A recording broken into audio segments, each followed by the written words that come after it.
Hi everyone.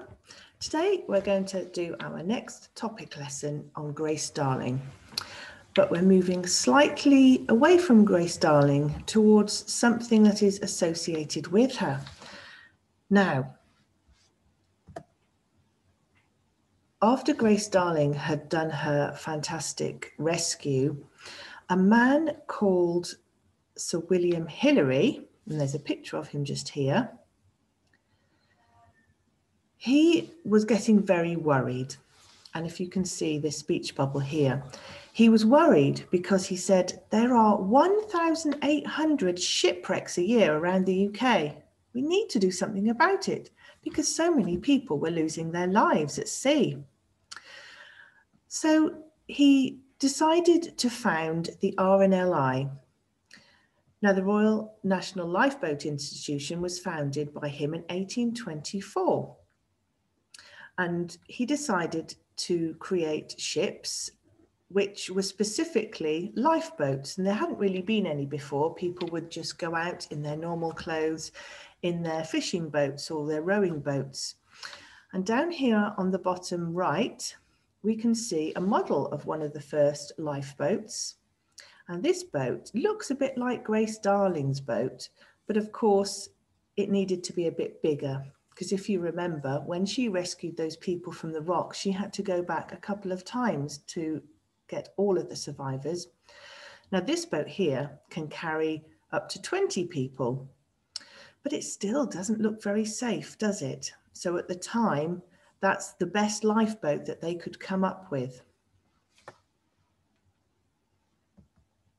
Now, of course, nowadays, across the United Kingdom and Ireland, there are over 400 lifeboats waiting for the call to rescue, and they are all powered by our brave volunteers.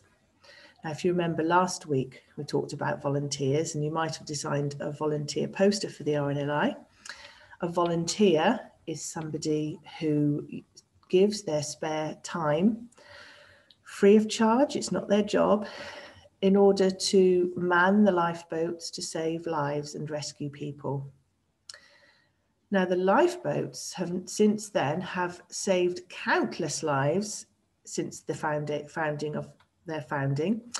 And now they have a great number of different style lifeboats. They have really large all-weather boats, and they have some smaller inshore vessels.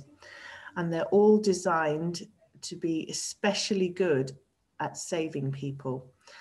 And every time they keep trying to invent new ways of making it better and better, and they might have changed their design over the years to add in better and better safety elements. So let's have a look at these boats. So here, down here, we've got the inshore boats, the smaller ones, and here we have the all-weather boats. Now, the all-weather boats, as you can see, are a lot bigger, and they're the ones that can go out to sea. And the little ones down here are more like dinghies, and they can easily get between rocks. If somebody was going for a walk along the beach and exploring in one of the caves, and then suddenly the tide came in, for example, and they were stuck, stranded in the cave, then one of those little inshore boats could easily get right up to the rock, maybe in the shallow water, to rescue them from there. Now, these all-weather boats, excuse me, are all named after different rivers in the United Kingdom. And this all-weather boat here is called the Tamar. That's a river in the United Kingdom. So what I'm going to do now is play a couple of little videos just telling us all about those different lifeboats. So I'll just share a video screen with you here.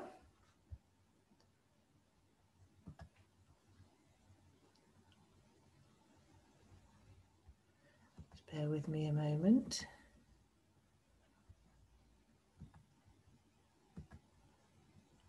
Here we go.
Okay, so that was quite interesting. I really liked the special lifeboat that they designed for working on the River Thames. They changed the shape of it, didn't they? So there's a different kind for each situation. Now we're going to have a look at a video now of the all-weather boats, which were the much bigger ones. See if I can just share that with you.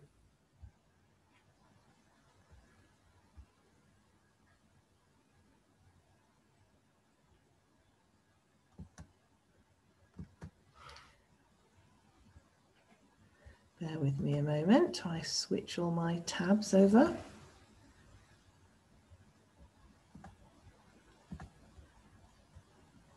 Here we go. Okay. So these are the all-weather boats.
Wow. Well, I have to say, I did love how one of those lifeboats can just come straight up onto the beach. That was quite exciting. And the other lifeboat, which can be capsized in the sea and in the rough weather, and then it can just upright itself again. That's pretty exciting. And also the lifeboat, the bigger lifeboat, which had its own mini lifeboat on it. Wow. So, of course, when you go out to rescue people, you don't just need an amazing lifeboat to keep you safe and to rescue other people.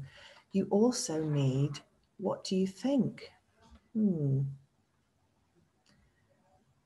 Well, I'll tell you, back when Grace Darling did her rescue, like actual lifeguards at the time, they just wore their normal clothes. So it was a very dangerous situation for them as well. And if you look at this photograph here on the left, the black and white picture, this is a man who decided to build a life jacket out of cork. Now, cork comes from a bark of a tree. And if you put a bit of cork in some water, you'll notice it floats. So this man, he thought that would be really good to have something around you to keep you afloat in the water. And so this jacket, the life jacket that he's wearing, he made that himself. He invented it, designed it, and he wore it during a rescue. Now, very sadly, during that rescue, lots of his colleagues that he went out in the boat with to rescue others, they lost their lives, and he didn't. And they think it was because he was wearing this life jacket. And so after that, they'd started to think, hang on a minute, we need to have something for these people, these volunteers to wear, to kind of try and do anything to save their lives as well, because they're putting themselves in a lot of danger. And so now, if we have a look at the picture on the right, what this lady's wearing, look at the difference, how it's been designed over the years. And look at what she's wearing now. She's got an all-in-one suit, which I think has got built-in boots, or she's wearing big, thick Wellington boots underneath it. And she's got a life jacket, which is harnessed all around her body, and a helmet.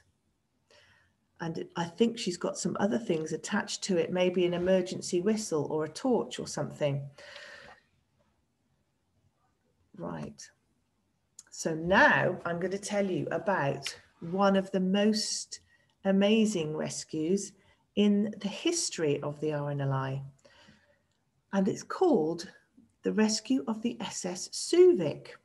Now these are pictures of the Suvik as it was shipwrecked off the coast of Cornwall. So in this picture at the top left here, we can see a full picture of the ship, and now you can see it getting closer and closer to these dangerous rocks. And this is what's happened to it when they towed the boat away afterwards. Look at the back of the boat there. It's completely ripped off.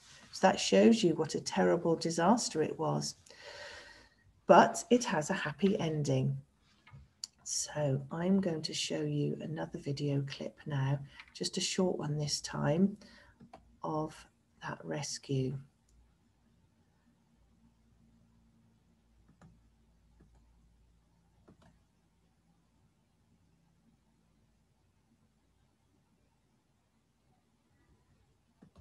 Here we go. Computer's taking a bit of time to switch.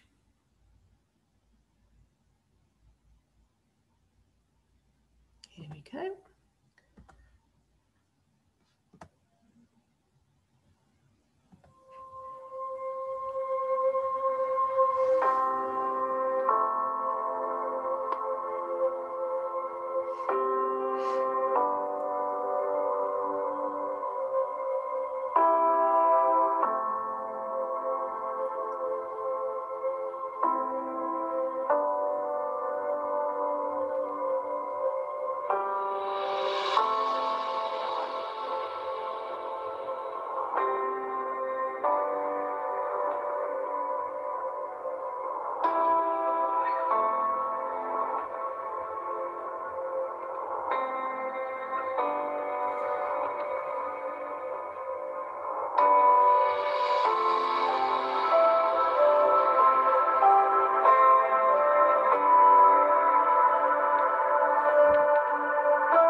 So there we go.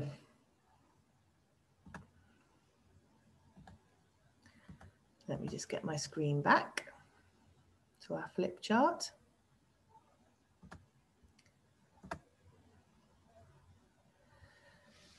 So that was incredible, wasn't it? A really incredible rescue story.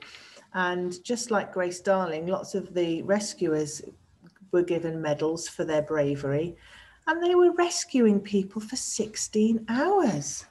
That is an incredible length of time. They must have been exhausted. So I'm just going to read you a little bit about it here. Shortly after 10:30 at night, so it would have been dark, during a vicious storm off the Cornish coast in March 1907, over 100 years ago, the thick fog covering the Lizard Peninsula was briefly pierced by the red glow of a distress rocket. The flare, accompanied by an eerie sound of a ship's horn rising above the howling gale, was spotted by villagers in the fishing communities on the famously treacherous rocky outcrop. The 524 passengers and crew crowded on board the stricken SS Suvik did not yet know it, but the largest and perhaps the greatest forgotten rescue in the 183-year history of the RNLI had begun. During the ensuing 16 hours, the 60 crewmen of 4 wooden lifeboats stationed around the Lizard made multiple journeys in the dense fog and towering seas to bring to safety 456 men, women and children on board the stricken liner, and incredibly not a single life was lost. How amazing and how brave of those people. Now, on the RNLI website, they have got a brilliant video showing you all of the amazing types of rescue that they have done over the years. And they're not just rescuing people, sometimes they're rescuing other animals too from the sea. I'm not going to play the video now because it's about 10 to 15 minutes long, but I'm going to put the link up on Dojo so you can watch it because it's quite an interesting and exciting video to watch. So now we're going to go on to our task for the lesson. I would like you to design a lifeboat for the RNLI. And because they call their boats after different rivers in the UK, we thought as a river near to us is the River Avon, we could call the boat that we're going to design the Avon. So you could put that on the side of your drawing. Now remember, if you have a look at those videos again, you will see lots of different things they might have. Some of them had special seats, special safety seats. There were lots of computer equipment on board. Some of them had their separate little lifeboat that came off the side of it. The River Thames boat was a sort of much flatter one, wasn't it? Different shape altogether. So you can have a really good think about all the different safety things that you could have on board your lifeboat that might make it safer or easier to rescue people. So have a lot of fun drawing and thinking about your lifeboat. Maybe you could write a few sentences underneath telling us all about the features, or you could do a label drawing. And I really look forward to seeing those on Dojo soon. Bye-bye.